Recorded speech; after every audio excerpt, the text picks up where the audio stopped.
assumed that you went straight into the Tata business. When I finished, and of course my NYC was in Kwara. Okay. I had a job waiting for me at MTA. But strangely, what appealed to me, what I wanted dearly, was to join Ebenezer Obey's band as a backup singer. Crazy, isn't it? That was what I wanted to do. And I made moves to do it. But unfortunately, my grandmother, back to her now, who was supposed to take me to Ebenezer Obey, passed on.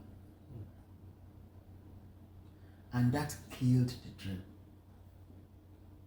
Because actually when she died, I thought the world was ending. I thought that was the end of the world. But I have great memories of her. So, that didn't happen. My next option, a radio option, was NTA. And I went back there, and I had a great experience. I rose along the ramp and all that, and I had vigor. I did practically everything in broadcasting apart from engineering and maybe accounting. Apart from those two, I did during that period for about 10 years. I did practically everything. Directing, presentation, producing, just name it. And how did you get into playing roles in some of those major movies? I don't call them movies, major theater performances that you took part in at that time? It actually started with Village Headmaster. How many years ago? Donkey years ago. Okay, what year did you start with it? I started with Village Headmaster long before Ife and all that. I started with Village Headmaster during my secondary school days. It was an accident, actually. We went to the National Theatre, a group of friends and family, and I saw them rehearsing there. So we were going to watch a performance, I think a film or something, at the theatre, in the main bowl, when sanity still prevailed. So I saw this group rehearsing. I saw characters that I had seen on television, Jabadu, Esiolusola, Ejimolius, just name it. I saw them rehearsing. Wow, it was like magic. So when I stayed back and stayed glued to that, the other members of the group moved on without knowing that they had left me behind. But it's okay. It wasn't too far from home. We were living in Upper Road. The theater was at Igamu, so it was just a walk. So they saw the group, the Village Master team saw the interest in a young man that was watching. And for one reason or the other, one or two of them called me, spoke with me, and asked if I was interested in what I was doing. I said, oh yes. That was it. From that point, I started sneaking out of the house to go to the National Theatre to be part of whatever they were doing. And my absence then earned me a few canes and all that. But the day I had my first recording with them, and it came on television, playing Afilaka's song, was a turning point in my father's decision to just let me be. Because our house became a tourist center for people. It was almost unbelievable that the Yemi they knew around. How did he end up in a tube on television? So he felt he was taking the glory. He felt proud and all that. And that was the beginning. That was the beginning. Much later in life, I got deeper and deeper into it. But the major one, which was also like a turning point, was Toluwanile. That was when I was with Mainframe Productions. We had that, it was the very first production we had then, and I played the lawyer in Toluwanile. And became a rave. And You looked so young then.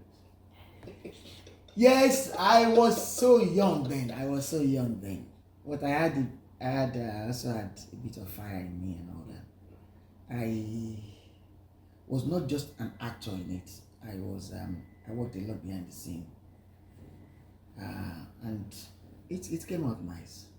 And then a lot of others followed within the stables of Mainframe and outside it. And it's been a roller coaster. It's been an exciting journey so far. Combining this with television and much later radio tells my whole story. I've enjoyed every bit of it. On television and radio, that's 30 minutes or 1 hour on air anytime is the most important hour for me of my life at every point. Nothing else matters. That is it. Because most times you can't recall it. And once you make that impression there, that is it. It's just got to be right. And then you're feeling the emotions of people you are not really seeing.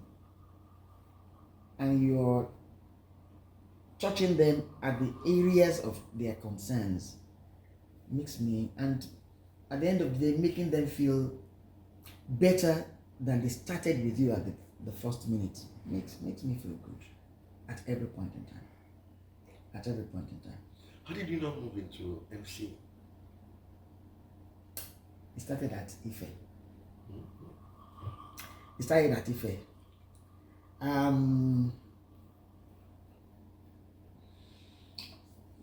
We had a variety night,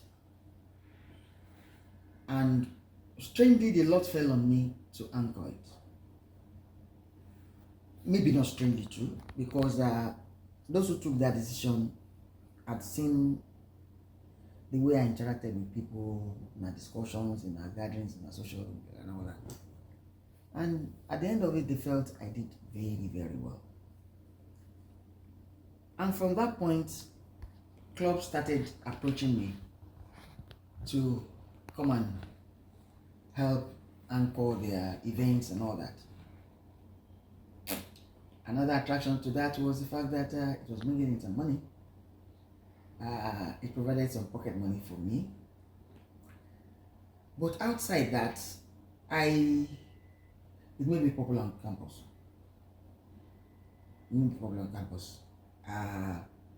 Girls started giving me a second look. Guys started aiming a bit, and I got more friends, and subsequently my opinion really mattered in even some other issues and all that.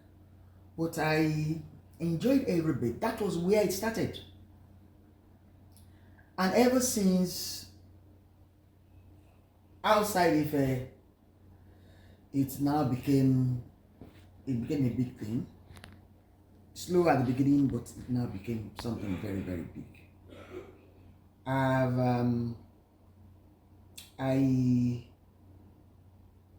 I got inspiration at the stage from a number of hands who were established in it.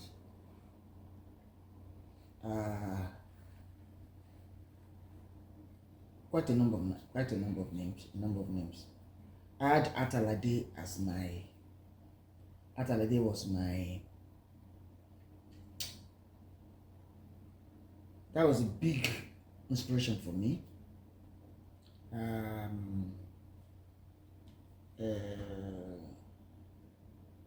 Oga Chukwu, late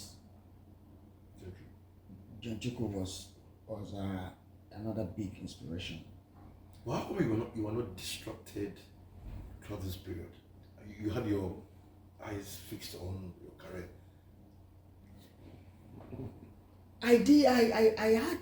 You've just said it. You've just chosen the right words. I was fixated on my career. I knew distraction might not be helpful. I knew I had to make something out of it. I'd seen some of my colleagues do very well. I've seen some fall along the line. I've seen some who have not even made any attempt at all at life. And I felt I needed to be counted among those who did something with their time and life. So, but I had those people that inspired me. And I knew I had to improve at every opportunity. Then I've had some very nostalgic moments. There have been so many people that I have come across over the years, within and outside the shores of this country, who remind me that I anchored one event or the other for them. And I try to remember at times, but it could be difficult. Just recently, I was at the museum for the production of KSA, and a lady and a friend walked up to me and greeted me furiously and all that, and they said, "You will not remember me, but you are the MC at my wedding." I said, "Wow, is that so?" So, congrats, how's the family and all that? And my friend said, "Won't you ask her when this was?" I said, "I'm sorry, when was it?" She said, 40 years ago. I said, "Eh?" I was dumbfounded. She said, 40 years ago. And I'm very sure that was not the first wedding I did. So, I thank God for focus, thank God for God, thank God for commitment, thank God for strength. I've had some challenging situations too. And a good example, I lost my mom. And during the week, and she had to be buried. I lost her on a Friday, I think, and she had to be buried on Saturday. But I had a commitment for a wedding, and it was not an ordinary commitment. The couple, about 3 months earlier, insisted I had to be the anchor of their wedding. One, they had chosen a date, and the day they chose as another event. They said no way they were going to change their date for me to be there.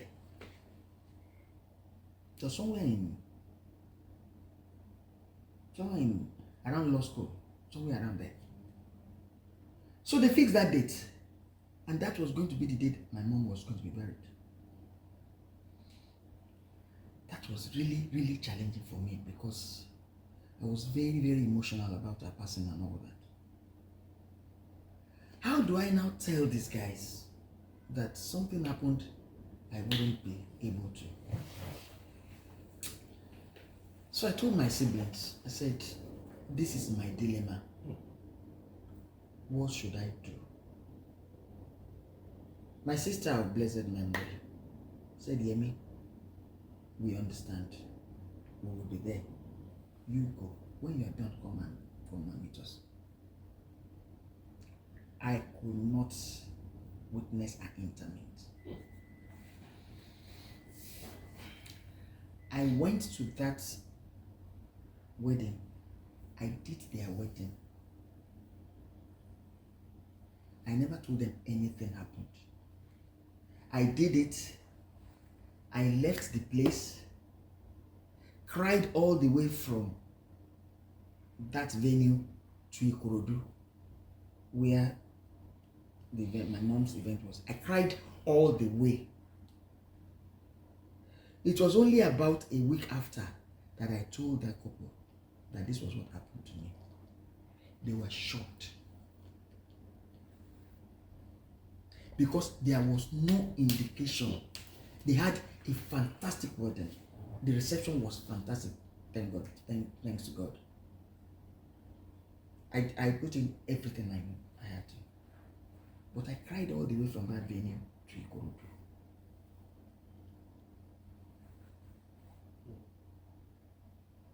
One reason why I still visit my mom's grave till today. That was, one a challenging. That happened to me.